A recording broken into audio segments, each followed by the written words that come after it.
Di dîrokê de yekem gola çêker, gola Rûsa. Serdar Altan. Mirov dema li Kurdistanê digere gelek cih û warên balkêş dibîne. Em dizanin ku gelek deverên ku nehatine keşifkirin hene. Divê mirov bigere û bibîne ji bo nasînê. Her wiha divê mirov lêkolîn bike.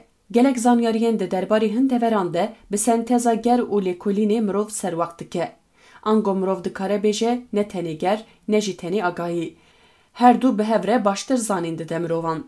Ev car em dixwazin dîsa li serê bilindayiyek ango di navbera çiyayan de devereke newaze bi we bidin nasîn. Ev der gola Rûsa ye. Bi navên wê herî tê zanîn gola keşîş an jî gola Qulingan. Ev der herîmeke girîdayî navçeya payîza wa ya Wanê ye. Li bilindayiya 2505 metre di navbera çiyayên ku Qezan û çiyayê Reş de ye. Lê belê tişta ku vê gola newaze dike goleke taybet dîroka wê ye. Mirov dikare bêje gola yekem ya herî kevnar a cîhanê ye ku bi destê mirovan hatiye çêkirine. Erê weşaş nebihîst. Ev gola çêker e. Yani bi destê mirovan hatiye çêkirin. Di serdema şaristaniya Urartuyan de hatiye çêkirin û di nava salan de bûye goleke xwezayî. Niha em ê hinekî bi berfirehî besa vê gola bedew ya 2700 salî bikin. Mîrateya Urartuyan. Me got gola Rûsa em ê di berdewama wê de behsa vî navê bikin girêdayî navçeya Payîzavayê ye. Gol 3 kilometre ji Wanê dûr e. Ew navên wê me li jor rêzkirin her yek bi xwe xwedî çîrokekê ye. Berê 2700 salan di dema şaristaniya Urartuyan de Qiral Rûsa yê duyem ev gola çêkiriye. Lewma navê golê weke gola Rûsa jî tê zanîn. Armanca Qiral Rûsa ava ji bo avdana zeviyên çandiniyê dabînkirin bû. Ev bendav ji wan karên endezyariyê yên herî girîng ên serdema Urartuyan e ku weke gelek berhemên vê şaristaniyê heta roja îro hatiye.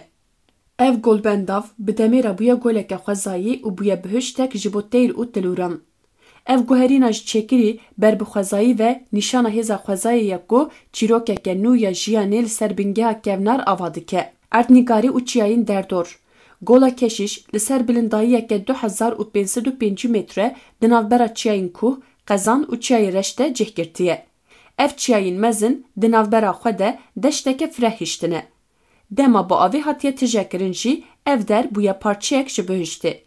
Çiyayê Reş yek ji çiyayên herî mezin ên herêmê ye ku bi çîçekên zer ên berê dibe malpera xweşî û şahiyê.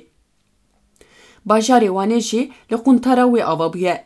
Lewma hem ji bo xweşiya xwezayê hem jî ji bo domandina jiyana mirovan bûye wargeh ji tevayiya waniyan re. Çiyayê Kuh bergeha kevnar ku dîroka gelê Kurd tê de veşartiye jîngehe ji bo lawiran û zindewaran. Tevayiya xweşiya xwe li herêmê re parve dike. Çiyayê Qezan bi navê xwe yê Kurdî giringiya çandiya herêmê destnîşan dike. Dibe destebirakê van her du çiyayên din. Gola Rûsa bi baskên xwe radipêçe. Ev her sê çiya dibin sedem ku gola keşiş dibe xwedî hebûnek. Kombûna ava wê xwe dispêre çiyayan û her wiha çavkaniya xwe jî ji kanî, sulav û rûbarên ji van çiyayan dizên digire. Ev çiya gola çêker av didin, xwedî dikin û dibin wesîle ku ev gol bibe goleke xwezayî. Navên cuda û çîrokên wan. Me got ev gol li herêmê bi navên cuda tê zanîn. Dibe ku di nava 2700 salan de her serdemê bi navekî cuda hatibe binavkirin. Yên ku em dizanin sê-çar navên navdarin. Jê re gotine gola keşiş. Ji ber keşişên ku berê li vir dijiyan. Bi navê gola Rûsa hatiye binavkirin. Ji ber ku navê çêkerê xwe Qiral Rûsayê duyem yê Urartuyan girtiye. Jê re gotine gola Qulinga. Ji ber teyrên Qulingên ku li vir dijîn û ev der ji xwe re kirine wargeh. Her wiha gelê herêmê jê re gotine gola Fireh. Em bawerin ji ber bergawiya Fireh ev nav jî lê hatiye kirin. Gola Qulinga û çiyayên derdor bihişteke ji bo gelek cüreyên teyr û ajalan. Li vir teyrên giring ên weke flamingo, pelikan, qaz, werdek û ya herîzê de quling dijîn. Her wiha teyrên baz û qertelên mezin yê çiyayan jî mirov dikare li derdora golê bibîne.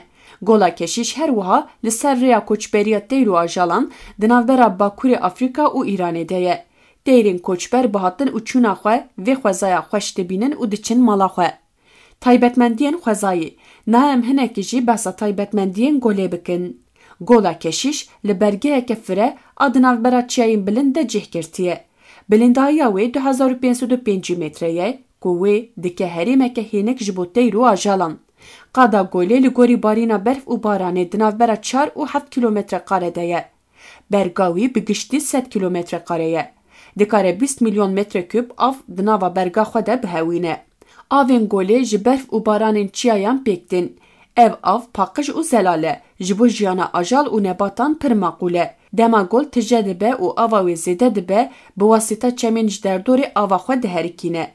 Li derdora golê mêrgên xweş û gulên rengareng hene ku bi taybetî di ser demên berê de xweşikayiyeke bêhempa çêdikirin. Li navbera çiyayê reş û gola keşîş kanyoneke xweş heye ku bi çîçek û gulên xweş hatiye xemilandin. Ev deşta kulîlkan bi hişteke ji bo dîtina xwezayê ye.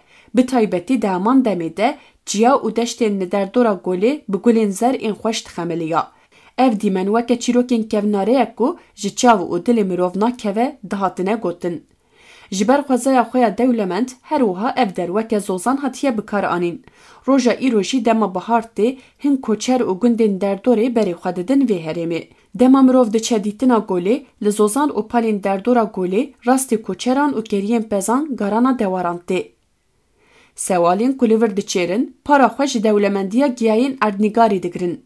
Her wiha tê gotin ku goştê sewalên vê herêmê bi tehmû xweş e. Giringiya çandî û dîrokî.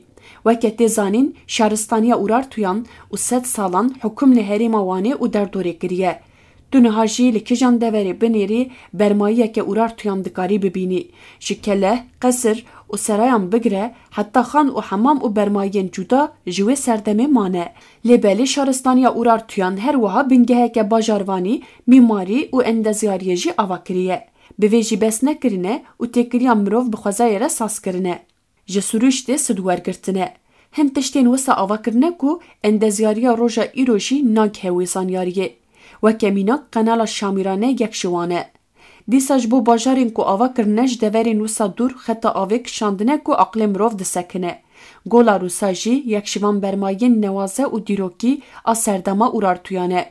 Urartuyan dema ev gola avakirine xwestine ava bajarê Wanê ji vir saz bikin û deşta Wanê bi vê avê avdane.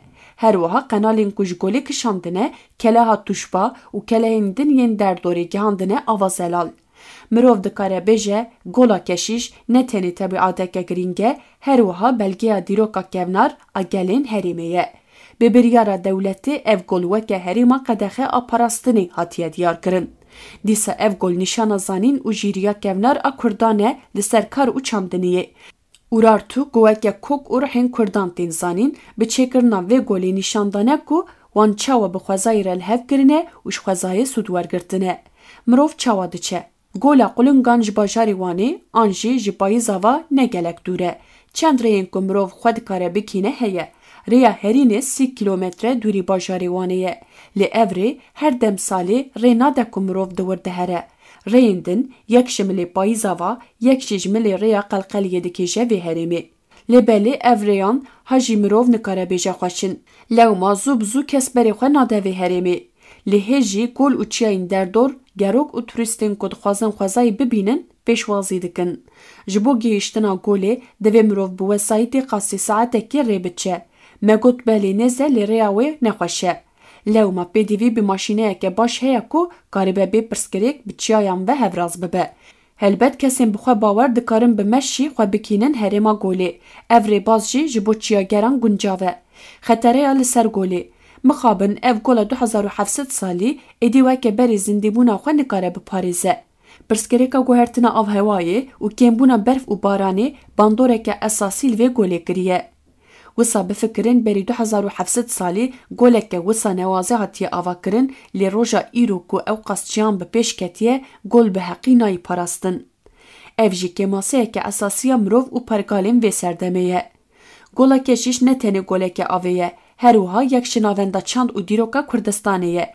Ew jaliyê endezyariyê ve berhekariyeke mezin a dema kevne, jaliyê xwezayê ve bi hiştek ji bo gelek sindîwaran e û jaliyê çandê ve jî belgeya hêjaya zanîn û çalakiya gelê Kurd e ya li ser avdana zeviyan e. Di demeke ku guhertinên avhewayê pirsgirêk çêdikin de parastina vê golê erka tevahiya mirovan e. Di demeke ku guhertinên avhewayê pirsgirêk çêdikin de parastina vê golê erka tevahiya mirovan e. Ew ne tenê ji bo niha lê ji bo pêşerojê jî divê were parastin. ji ber ku gola Rûsa mîrateya me ya pîroz e ku ji dîroka kevnar heta roja îro têkiliya mirov û xwezayê ava kiriye.